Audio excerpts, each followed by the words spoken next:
বৰপেটাৰ মৌটুপুৰীত ২৭ নম্বৰ ৰাষ্ট্ৰীয় ঘাইপথত ভয়ংকৰ পথ দুৰ্ঘটনা। থিতাতে নিহত হৈছে দুজনকৈ লোক, গুৰুতৰভাৱে আহত হৈছে আন দুজন। নম্বৰ প্লেটবিহীন তীব্ৰবেগী স্কৰ্পিঅ' বাহনৰ চালকে নিয়ন্ত্ৰণ হেৰুৱাই ৰাষ্ট্ৰীয় ঘাইপথৰ ডিভাইডাৰত থকা এডাল গছত খুন্দা মৰাৰ ফলত সংঘটিত হয় এই দুৰ্ঘটনা। থিতাতে নিহত বিপুল কৃষ্ণ দাস আৰু সূৰ্য তালুকদাৰ।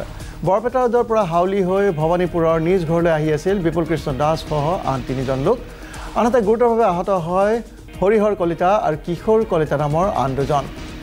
স্কৰ্পিঅ' বাহনখন এমাহ পূৰ্বে ক্ৰয় কৰিছিল ঠিকাদাৰ বিপুল কৃষ্ণ দাসে।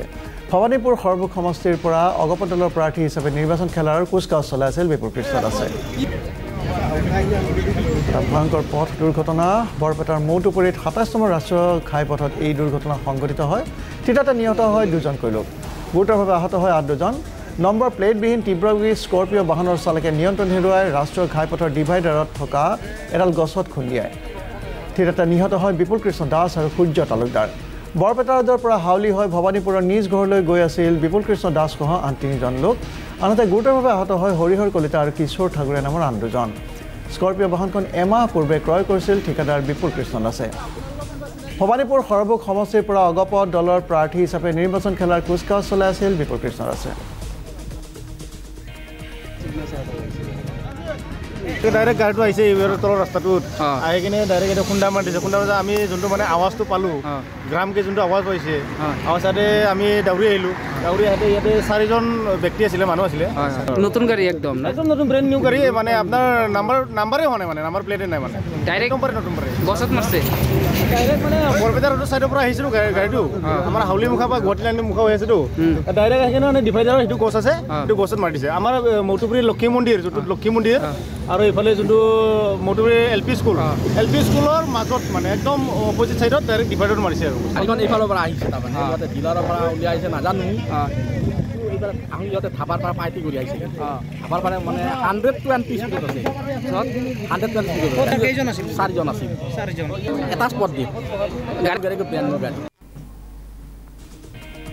আৰু এই মুহূৰ্তত আমি ফোনযোগে সংযুক্ত হৈছোঁ আমাৰ বৰপেটাৰ ছিনিয়ৰ ব্যুৰ চিফ নৱজিৎ বানৰ সৈতে। নৱজিৎ বান, এক ভয়াৱহ পথ দুৰ্ঘটনা সংঘটিত হৈছে, দুজনকৈ লোকৰ অকাল মৃত্যু ঘটিছে, আন দুজনৰ অৱস্থা অতিকে সংকটজনক বুলি জানিব পৰা হৈছে। কিদৰে এই দুৰ্ঘটনা সংঘটিত হ'ল, সবিশেষ আপোনাৰ পৰা জানিব বিচাৰিছোঁ নৱজিৎ। হয় বলদীপ, এটা শোকাবহ ঘটনা আৰু কালি নিশা সংঘটিত হৈছিল দুৰ্ঘটনাটো। আৰু মই কৈছোঁ ইতিমধ্যে ব্যক্তি নিহত হৈছিল বিপুল কৃষ্ণ দাস। তেখেতে এই স্কৰ্পিঅ' বাহনখনৰ স্বত্বাধিকাৰী আছিল। আৰু এটা কথা ক'ব খুজিছোঁ যে তেখেত অসম গণ পৰিষদৰ কেন্দ্ৰীয় সাধাৰণ পৰিষদৰ এজন সদস্য আছিল আৰু তেওঁ প্ৰাক্তন সাংসদ হীৰা শৰণীয়াৰ তেখেত নমিনী আছিল।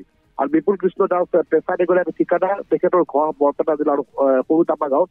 আৰু তেওঁ 3জন বন্ধুক লগত লৈ কালি বৰপেটা ৰোডলৈকে গৈছিল আৰু বৰপেটা ৰোডৰ পৰা নিশা উভতি হোৱাৰ সময়তে এই দুৰ্ঘটনাটো সংঘটিত হয়।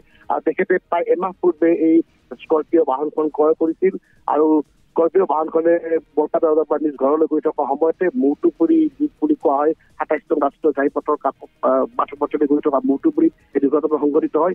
আৰু তীব্ৰ বেগত গাড়ীখন আহিছিল বুলি প্ৰত্যক্ষদৰ্শীয়ে আমাক জনাইছে। আৰু তীব্ৰ বেগত আহি ডিভাইডাৰত উঠাই গাড়ীখন এডাল গছত খুন্দা মৰাৰ ফলতে এনেদৰে দুৰ্ঘটনা সংঘটিত হয়। আৰু এই দুৰ্ঘটনা গোটেই বাহনখন বিধ্বস্ত হৈ পৰে আৰু লগে লগে থিতাতেই চালকৰ আসনত থকা বিপুল কৃষ্ণ দাসৰ মৃত্যু হয়।